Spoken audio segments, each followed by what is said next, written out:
SD, sekolah dasar. Ini pendirinya Pak, Pestalozzi.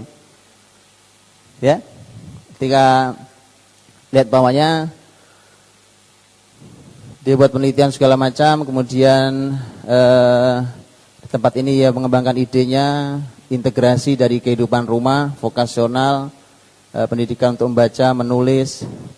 Terus Pestalozzi itu orang yang tidak suka dengan hafalan. Baik. Di mana ada SD, sekolah dasar, yang target hafalan Qur'annya 30 juz. Ini SD biasa Pak, bukan pesantren. Saya nggak bicara pesantren, karena ini SD. Gak usah 30 juz Pak, separuh 15 juz. Gak usah 15 juz. Berapa Ustaz? 10 juz. Enggak, kebanyakan Pak, 5 juz. Gak usah 5 juz Pak, kebanyakan, nampaknya kebanyakan juga 5 juz nih. Kenapa? Pendiri awalnya tidak suka dengan hafalan. Ini bukan muslim Pak, bukan muslim. Tidak ada anjuran untuk menghafal Injil. Kalau Quran jelas. Quran itu nanti kita akan lihat detail angkanya, datanya segala macam dalam sejarah Islam. Dari situlah kemudian kita mulai segalanya. Yang selama ini cuma jadi jargon kita gitu, bahwa Quran, pedoman hidup itu jargon Pak. Ya, jadi semboyan-semboyan yang belum dibuktikan. Kenapa? Pendiri awalnya nggak suka hafalan. Hari ini saya selalu ceritakan ini karena saya cukup terkejut Pak. Suatu saat saya kumpul dengan satu sekolah besar pendidikan, jadi ini pendidikan Islam, karena saya bicarakan Islam karena ditulis di situ Islam. Yayasan Pendidikan Islam. Dari TK, SD, SMP, waktu saya datang sudah ada SMP Islamnya.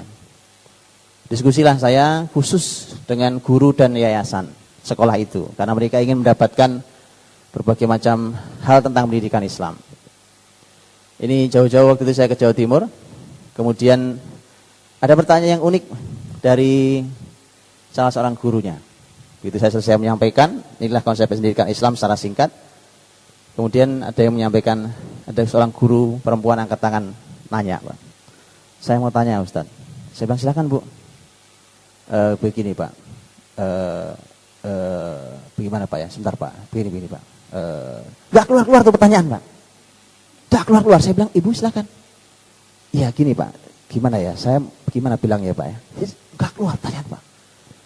Iya betul nih. Temannya di sampingnya perempuan, Pak boleh saya bantu? Silakan, Ibu tahu memang pertanyaannya. Iya tahu, tadi si diskusi sebelum bertanya ini. Oke silakan Bu. Ini yang sampingnya alhamdulillah bisa membantu. Nampaknya berat di hati ibu itu. Berat sekali, saya bisa rasakan itu. Nah, temannya bantu. Pak, menurut konsultan pendidikan kami di sini, menghafal itu tidak ramah otak. Menghafal itu tidak ramah otak, apalagi buat anak-anak usia awal, TK, SD kelas 1. Ada yang pernah dengar konsep ini kan? Betul ya? Ini sayangnya tidak pernah dianalisa Pak, nggak pernah kita cek dulu betul nggak secara Islam, dari mana sumbernya konsep ini, segala macam tuh. Ini sumbernya nih orangnya, ya kan? Memang pendiri awalnya nggak suka dengan hafalan. Nanti kita buka Pak, bagaimana menghafal itu merupakan konsep awal dalam pendidikan Islam. Menghafal itu sebelum menganalisa. Makanya perhatikan hari ini ketika generasi kita Pak, nggak ada yang ilmunya, nggak ada di otaknya sini, gitu, nggak ada di hatinya kalau ilmunya, kata kalimat Imam Syafi'i, gitu, nggak ada dalam hatinya ilmu itu. Ini ilmunya ada di laptop, di buku, di berbagai macam itu kan, di handphone segala macam. Gitu, begitu hilang handphonenya hilang ilmunya juga, ya kan, dan seterusnya gitu. Sampai kemudian yang terjadi kemudian dia mencoba menganalisa ilmu, dia analisa. Apa yang mau Anda analisa? Ya mohon maaf nih Pak, mohon maaf. Suatu saat duduk nih di kelas begini, yang duduk anak-anak teman-teman saya waktu itu ada di situ juga, ada teman-teman S2, S3, pembimbingnya seorang profesor. Saya udah gregetan nih Pak, udah hampir 2 jam. Hampir 2 jam kita diskusi membicarakan sesuatu yang Masya Allah nggak ada gunanya. Tidak ada gunanya, bukan ilmu tapi nggak ada gunanya dibahas. Kenapa? Ini masih mau coba membahas ini kira-kira seperti apa, kalau dibahas begini ilmu begini. Saya udah gregetan, saking gregetannya nggak bisa bicara Pak. Kemudian udah meledak-ledak di hati saya kurang lebih 15 menit sebelum selesai saya bilang, boleh saya bicara Prof? Silakan Pak. Saya bicara Pak.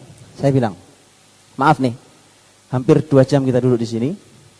Yang kita bahas hari ini, yang kita perdebatkan hampir 2 jam di sini sudah selesai dibahas oleh para ulama dulu, baik pertanyaannya, jawabannya, bantahannya lagi, jawabannya lagi, idenya berikutnya, semua selesai. Saya tunjukkan literaturnya kalau Anda mau. Saya begitu Pak, ini mohon maaf, kadang-kadang bahasanya agak tinggi. Kenapa? Karena kadang-kadang kita membuang sesuatu yang tidak ada gunanya, menganalisa sesuatu, di sini nggak ada. Dalam diri kita nggak ada ilmu itu. Terus kita analisa.